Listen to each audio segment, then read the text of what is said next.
Question: what's the single most important thing you have to do in order to make a sale? Remember our definition of a sale. A sale only happens when you ask somebody for their money.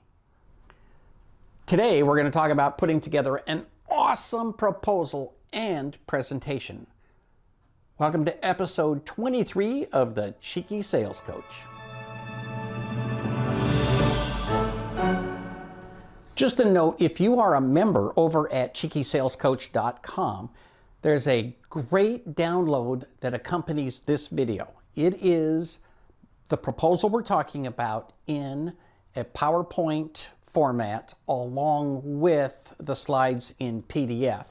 Basically, it's designed so that you can copy this proposal exactly and then make it your own for whatever products and services you're selling. So if you're a paid member of the community, go ahead and get that. If you're not, you should join, because this handout will make it all worthwhile. Now, here are 6 or 7 things you need to know about making a great proposal and presentation. So the basic process that we're outlining here is to create a PowerPoint where you can present your proposal to the client exactly the way you want to. But wait, you say, I don't ever get the opportunity to make a presentation to a client like that.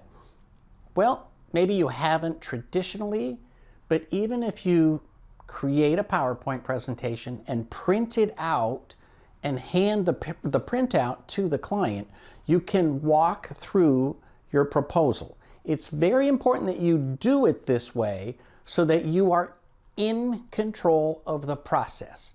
Remember, process, process, process. You cannot control people, but you can control your processes. That's particularly true when it comes to sales.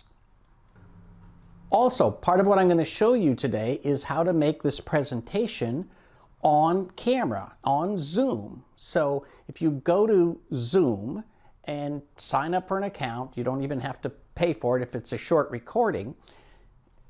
Make sure that you've got a really good background, you've got good lighting, all that kind of stuff that you can Google somewhere else. But make sure that you look good, and then do a presentation. Share your screen, have your camera on. It will automatically put your video up in the corner. So basically, design your slides so that you're only covering up something unimportant like your own logo. And that way, first of all, you can practice making the presentation by practicing on Zoom. You can do it over and over and over until you got the timing just right, until you feel comfortable presenting this material. And basically, you're going to walk through your presentation. And to be honest, if you can't make a presentation live to a client, you could still just send them the PDF of your PowerPoint and send them the video. You might also just send them a link to the video and not send them the PowerPoint. Let them ask for it. Remember, you want to design the process in such a way that they can't say no without talking to you personally. So give them as much information as you can, make that presentation, and even if it's on video, you can look straight into the camera and say, I need you to sign this contract. Again, if you are a member over at cheekysalescoach.com, I've got an entire video of me making the presentation that is presented here, so you can see how I would do it. Now let's talk about the specifics of putting together your presentation. The first thing you need to know about putting together a proposal is that it's the last thing you do. In other words, you have to first go find out, what are the client's pain points? What do they need? What are they asking for? Why are you in the room? Why are you being asked to make a proposal? And there's a really good technique you need to use to determine their pain point. First, listen, talk to the client, talk about as much as you can about their environment, their business, what's going on, why they need you. And then when you get to the point where you think you understand their problem, you need to reflect it back to them. In other words, you need to literally say the words, what I'm hearing is that you want this, or you're feeling this pain, or you need to save money doing this, or you need to be more efficient doing that. Whatever it is that is the problem that you want to solve, reflect it back to them, and to the extent you can, reflect it back to them in their words. That way they feel like you really understand their problem, and then you can go and make the proposal. So it's completely appropriate to have multiple meetings before you get to the point where you give somebody a proposal. We've talked about this before, but clients, prospects love to get to the bottom line as soon as possible. So what does this cost? What does it cost? What does it cost? Well, first of all, you can be very sincere and say, I don't know what it costs because I don't know what your problem is.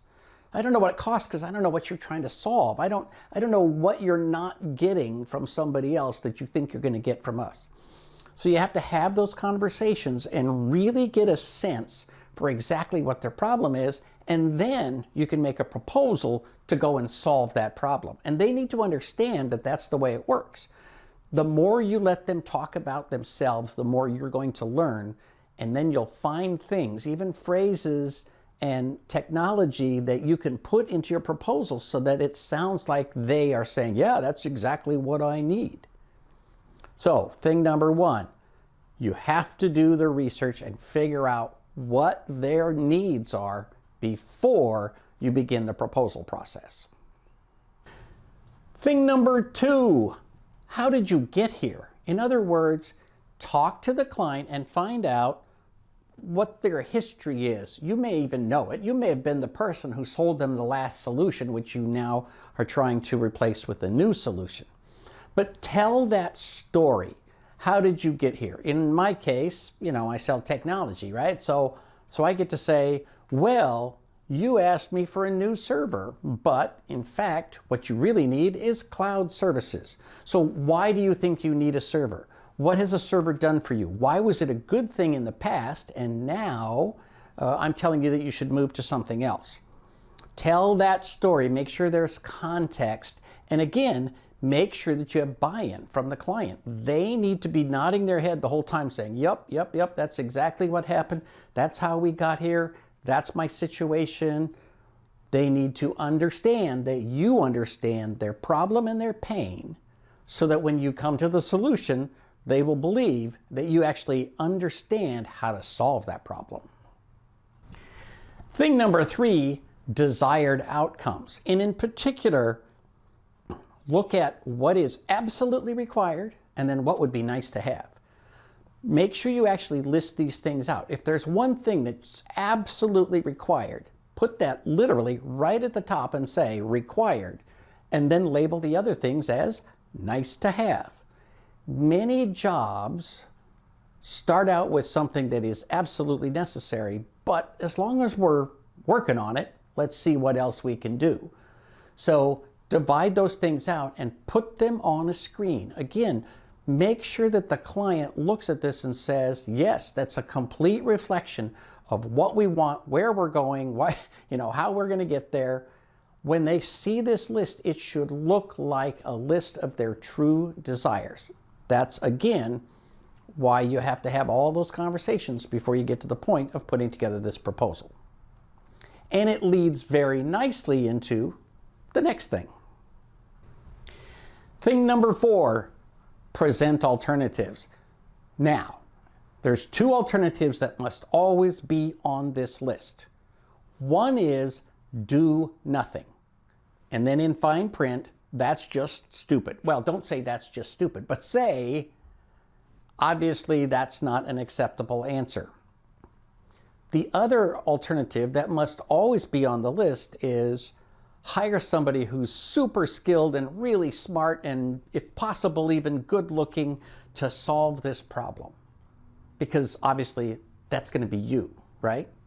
Unless you're not good looking like me, in which case, don't put that in the proposal. The point is, somewhere in the middle, there's got to be something that the client thought they wanted when they started. So for example, You say you could do nothing, you could buy another server, or you could move to a better solution that's in the cloud presented by a company that has been around for 25 years and is extremely skilled and blah, blah, blah, blah, blah. You might have 3 or 4 alternatives, but the last one needs to be the most obvious, which is that they need to hire you. That part in the middle might include, well, you could do this yourself. And the answer to that is always, and if you could do it yourself, you already would have. But you may not have the skills, you may not have the money, you may not have the expertise, whatever. You basically don't have what it takes. You might not have the time and the resources. So doing it yourself is an option. We're going to put it out there, and then we're going to cross it out because it's just not the right solution. Hiring you is the right solution. Thing number 5, sell yourself. This is literally your opportunity to say, here's why we are the right ones for the job. You said that you needed, we all agreed in the last slide, you need a good consultant with lots of experience who has done this before, understands the problems, understands the solution, and can help us craft exactly the right thing.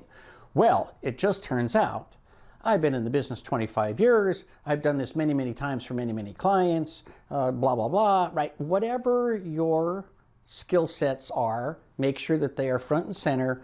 This is a way for you to do some bragging, but don't go on and on. Say it, get it out there, and move on. But make sure that you do it so that you actually have a sales pitch in the middle of the proposal that's all about why you are the one for the job. Thing number 6, desired outcomes. This is the place where you're going to lay out exactly what you're going to propose and what they get for each piece of this. Talk about the specifics, talk about why you would do this and not that, what you get when you do this, what's included, sort of build the evidence that this is clearly the correct solution for their problems. And this might go on for 5 or 6 slides if it's a fairly complicated project, or it might be 1 or 2 slides if it's very straightforward. But the point is, you've started out with, what their problem was, and now you're actually presenting the solution and how it reaches their goals.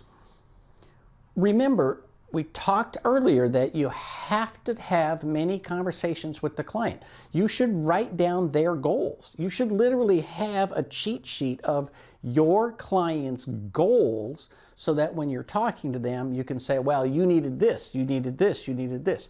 If they're constantly talking about uptime, or they're constantly talking about the need to be more productive, or whatever it is, make sure that you constantly reflect that back to them. We're going to make sure you get that uptime. We're going to make sure that we increase productivity. We're going to reduce the operating costs, or whatever it is. Whatever their pain points are, make sure they understand that you really understand those pain points and you've designed a solution to solve their problems. So you've got the goals set up so that now you could say, and obviously our solution is the thing that's going to get you there.